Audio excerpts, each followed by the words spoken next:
Sentinels had a flawless defense half, down 8-4 against G2 to take them to playoffs. And here's how they did it. Well, let's start with the pistol round, and what we've got in this one is a very passive A setup, and Sentinels like to play passive on A and go for their A retake, which is very good, as we'll see in a couple of rounds in this video. But it starts with just a KO knife towards A main. Let's see what's going on over towards there, but you can see we just got a Cypher trip in here, and actually we're playing for aggression here in mid instead. So here in a second, you'll see Sentinels are actually going to go for kind of their mid-trap play, just off this cage timing, I think. Send out the flash, look for something, nothing's there. Okay, we're going to pick up the Dizzy Flash, and we're going to come back towards A. But you can see that Sentinels aren't actually there really in time, and, you know, we're going to have to rotate, and this will become a full 5v5 retake. And the set retakes they can have with this flash-heavy comp. Yep, Zelsis is going to get crazy with though. Dizzy goes out, Paranoid to follow too, but G2 all off site. They are. And that wingman can help in these chaotic post plants. Second on the tap.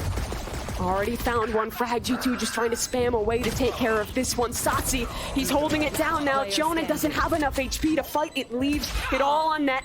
He's already dinked, and Zekin closes the deal. So, of course, on a pistol range, you don't have much utility, but what they do have, Sentinels, they use very well, because we're going to get a nade in down here, and you can see we've already got the 2 smokes by 10s already up, and that just means that anyone from this side obviously can't swing them. With the smoke there and the nade, they can't swing them as they come onto the site, with the Omen Paranoia and the Dizzy Flash coming over the top as well. And that means that they can actually get in onto the site with the KO knife coming in here. Also, that just means that they know that, you know, this isn't wriggling with players, because I think only the Raze gets suppressed by it. But now an Omen Flash comes out from G2, and so Zelsis just hangs back here. But now we're in this spot, right, where actually Sentinels are already onto the site here, right? And then you've got John holding this way, and Zelsis is going to kind of hold this and then eventually scale up when Valorant dies here. So they're in just a good spot already, because G2 are already trapped behind smokes, essentially allowing G2 to basically, Valorant is stuck here on his own for G2, and Sentinels can just find this kind of first kill on him, and then from there, obviously they're in an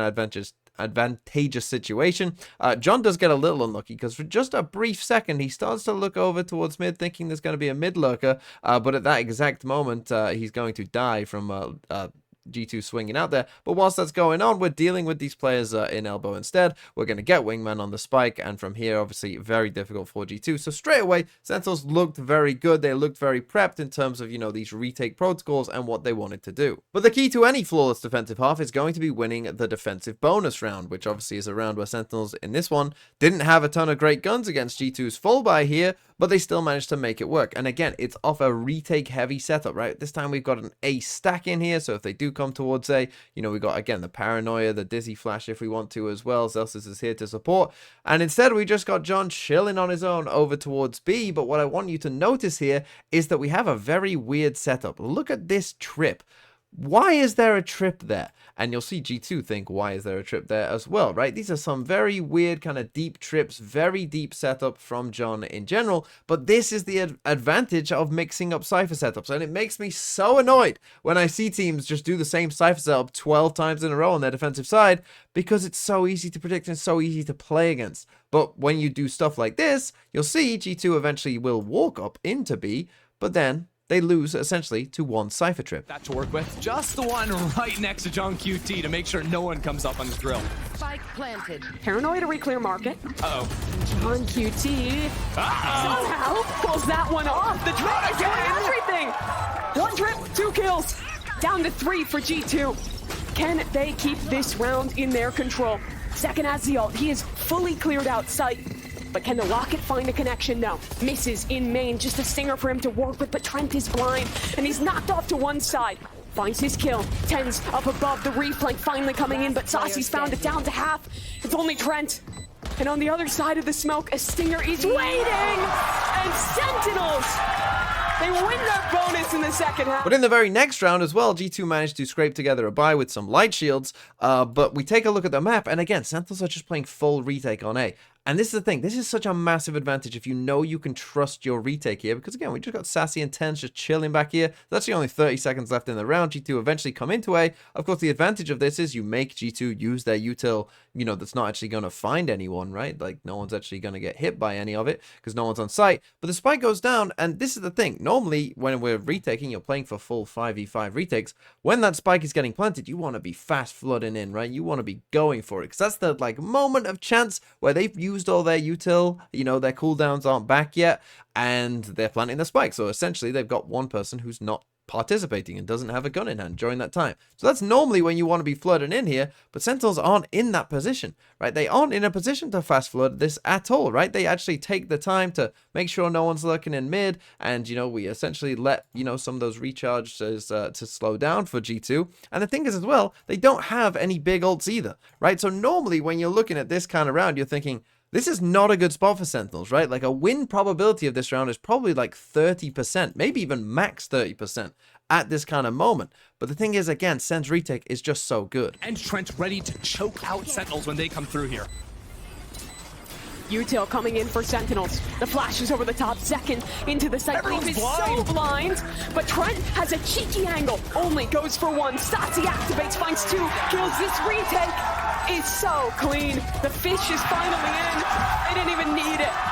So again, this is very, very good by Sentinels, as we'll see. We're going to get the Mosh Pit lineup in here. We're going to get a KO nade lineup back here. Again, similar sort of thing where Zekin's going to use his nade. And again, playing for this hard retake, right, means that if they don't see anything on B, they've got plenty of util to use. We're going to get the nade in here. We're going to get the smoke in here again from TenZ, which again just means that they can scale up actually onto the site without anyone swinging in from this angle, right? Zekin goes all the way in. We're going to get the Dizzy flash over the top. Again, the same paranoia coming across as well. And it's just so difficult to beat. It's just, I mean, it's almost impossible to beat, right? Because you look at all these different bits of utility, the boombot's going in here as well. Like, Leaf just gets destroyed, right? He has to shoot a boombot, and then he's getting double flashed by the paranoia and the Dizzy flash in just there. And also Trent gets flashed by it down here as well that you can just see. And it's just so difficult. And I also love here in just a second as well. Just watch, John's going to throw a cage just in here as well. So when Trent gets this kill, the cage means that no one can trade Trent when Trent dies to Sassy here, right? So the cage goes up, Trent dies, and now they end up spamming through the cage, and Sassy actually finds another one through the cage as well, right? And then obviously we end up in the 4v2. TenZ finds the kill on net just there, and obviously 4v1 Jonah P, really no chance. Again, the lineups, it's all just well planned out, right? And maybe this is something to do with G2 as well. You know, I don't know, maybe a bit of anti-striking that G2 don't like to, you know, push deep here, right? Which may be some way of countering this, because Sentinels essentially are hard flooding this way, right? So there is, you know, some things that you could do against this, but for the way that G2 were playing, it doesn't work. But now let's move on to some aggressive set play rounds the Sentinels had as well, because there's two examples of this where one time it went not so great, and the other time it went very well. Let's start off with the time it didn't go so great, round number 18. And what we're gonna see here, what you're going to get, you can already see the bones of it, is at the start of the round, we're gonna Omen flash down here. We're then also gonna pair this with scaling up, and we're gonna throw a Dizzy in here as well. Right, whilst that's going on, you're gonna get Zekin blast packing down here with a KO flash coming towards the window. Right, the problem is that you're gonna see that happens in this round is that Valen is going to tuck in close to this wall. And that means that he doesn't get hit by any of the utility, and Zekin ends up blast backing into him with really nothing there. Big ults online. Showstopper. Zekin into mid. He's taken down. So they're in a pretty rough spot. You're now just in a 5v4, and they're going to rely on Sassy basically to just win this round for them. First advantage G2 has had in a long time, but there's another fight coming. They're still going. They're still going. He's going to get overwhelmed here. Teleport out. Leaf, Showstopper, connection through, but he still finds one! And Sassy's just gunning them down in main! Only two left alive! And look how aware Sassy is. He's ready for the player turn mid. Jonas taken care of, and Trent is again alone. 1v3, an ult in his face. There is not a chance in hell. Well, let's take a look back at that initial play, because you're probably thinking, well, that's an awful play then, if someone can just tuck close to the wall here and not get hit by any of your utility when you're sending your Raze in alone. But the problem that they've got here is you might be like, oh, well, this flash that you just saw Zelsis throw, this needs to come deeper, right? This needs to come down into here. But there's a problem with that as well, right? And what's the problem with that? Well, the problem is that the play that Sentinels are going for is very risky, right? It is very, very hard to send someone in here. And the reason for that is because there's nothing stopping someone doing this as the attackers, right? Coming from the other side of mid and just not getting hit by this flash as this flash kind of comes back past this wall, yeah, sure, it's going to flash everyone here. But if someone's standing there and they're hearing a raise blast back and they just hear a flash, they're not going to get hit by anything, and they're just going to come around here, and Zekin's going to die from someone he doesn't even see, right? So he has no chance against that person. So that's the kind of problem that Sentinel is trying to solve here by throwing this flash into kind of the window here, because the thought is that, yeah, it will blind, you know, most of the people here, but it will also blind someone here. Right, and that's the crucial part. That means that Zekin can feel safe that he's not going to die from behind. Now, there are some, you know, problems there, that this is a problem. This kind of close angle doesn't get hit by it. And so you might think, and initially I did think as well, well, what if instead we had Sassy scale up here and throw his Dizzy Flash through the window, right? Maybe the timing would be slightly off, but at least that would mean that, again, kind of everyone in this area gets affected. But we'll see when they run this the next time why they have the Dizzy Flash going where it is. He ready to unleash that Hunter's Fury, but Sentinel's getting aggro. It's a pinch into their spawn. Zekin connects to double off the rocket. They can't catch a break. Sentinels is running them over at every turn.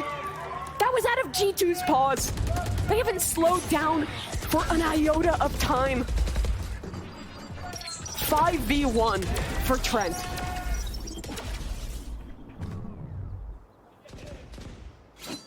This is just so different from what we've seen before from Sentinels. G2 are looking shell-shocked, and you could not look at two teams with a different read on the map.